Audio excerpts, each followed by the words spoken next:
Hello students, we are doing chapter 6 heat and temperature. Now we are going to do transfer of heat. What is transfer of heat?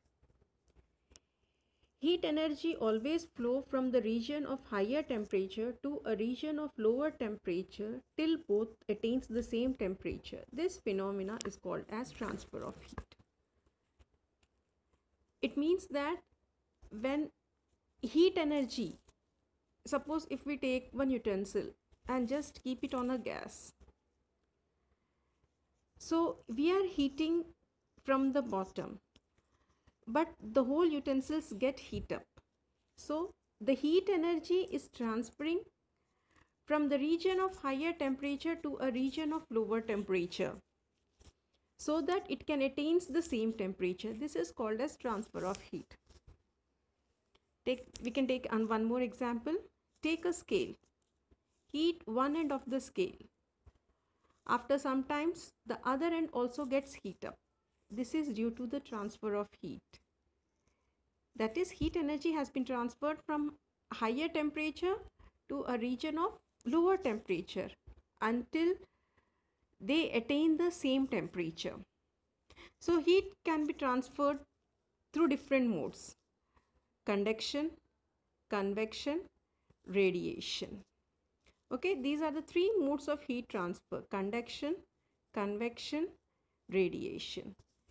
We are going to do these three modes of heat transfer in this topic. First one is conduction. What is conduction? Conduction is the transfer of heat from the hotter part to the colder part of an object due to the collision of these particles without the actual movement of the particles from their position. So it is the heat transfer from the hotter part to the colder part due to the collision of particles. Conduction always takes place due to the collision of particles without the movement of the particles. Suppose we consider any solid object. In solid, the particles are closely attached. So when a solid object is heated, the particles which are present in that solid object, they start vibrating and it collides with the other particles and transfer of heat takes place. So heat transfer to the conduction occurs in the solids and between the solid substance that are direct contact with each other.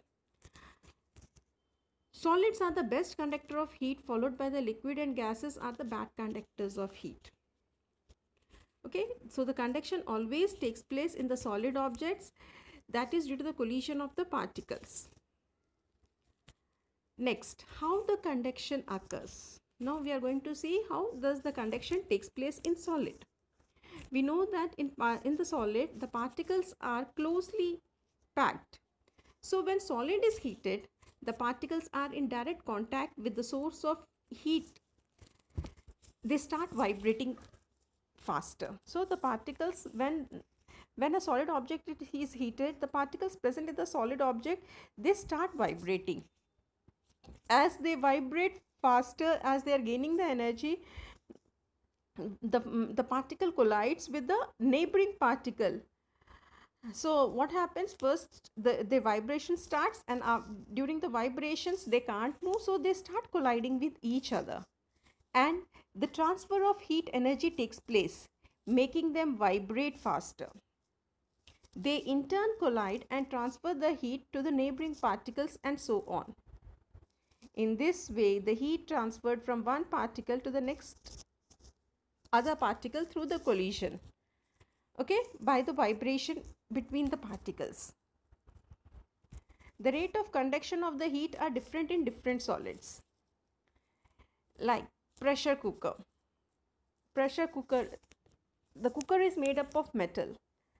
So it is a good conductor of heat, but the handles of the cooker are made up of plastics. It is a bad conductor of heat. So material that conducts heat easily are called as conductors. That is, the metals are good conductors of heat. So we have given the example, frying pan or pressure cooker. They are metals. They are made up of metal. So they are good conductors of heat. whereas their handles are bad conductor of heat because we can hold the handle.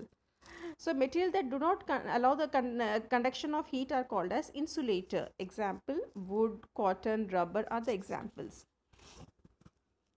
So next, practical application of conduction. See, pans used for the cooking are usually made of metals such as steel, copper, aluminium, which are good conductors, while their handles are made up of plastics, that is, they are insulators.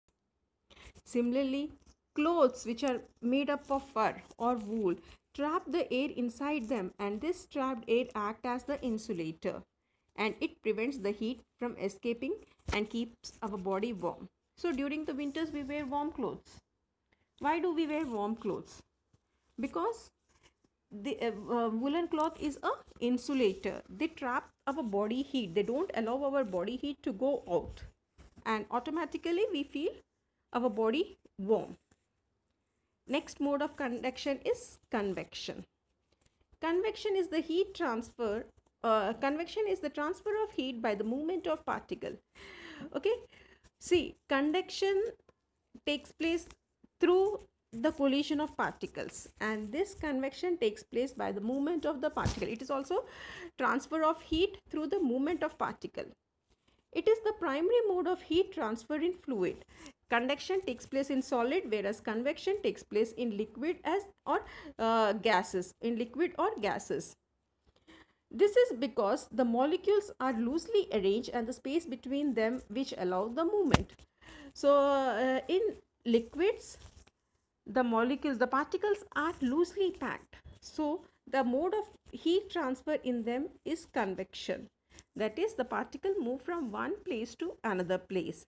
That kind of heat transfer is called as convection. So convection always takes place either in the liquid or in the gases. Next, how the convection takes place. When liquid or gases are heated, the heated molecule rise up. Okay, so when liquid or gas are heated, what happens? The particles rises up. For example, if we take water in a beaker and we start heating it, the water at the bottom get heated up first. As the hot water is lighter, it rises up, and the colder and the heavier water from the top of the vessel moves down. This process continues, setting up the circulatory stream of hot and cold water in the vessel. This results in the heating up of the whole water. In this way, the convection takes place. Once again, I am repeating what we do. Take one beaker, put water and put the water on the gas.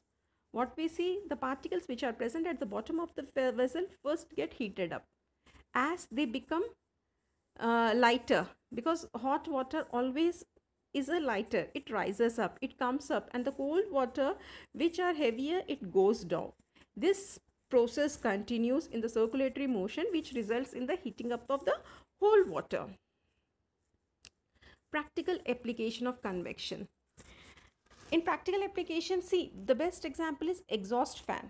Exhaust fans are always placed, exhaust fan in the kitchen are always fitted at high, close to the ceiling. Why? So that they can remove the hot air that rises up. Similarly, room heaters. Room heaters are placed on the floor of the room. That is, when the cool air is heated, it rises up and the cold air flows down to the floor. Okay, this results in the effective heating of the entire room. Similarly, ventilators. Ventilators are also at the top of the window or the door. So why the ventilators are at the top of the window or door? Because when the air in the room gets heated, it rises up and passes out of the ventilator. Because the heated air is lighter, it will move up and it can go out from the ventilators. Next, radiation. The transfer of heat in the form of rays or waves.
radiation. So the shiny surface which are present on the wall, it also prevents, it does not allow the heat to move out in the form of radiation.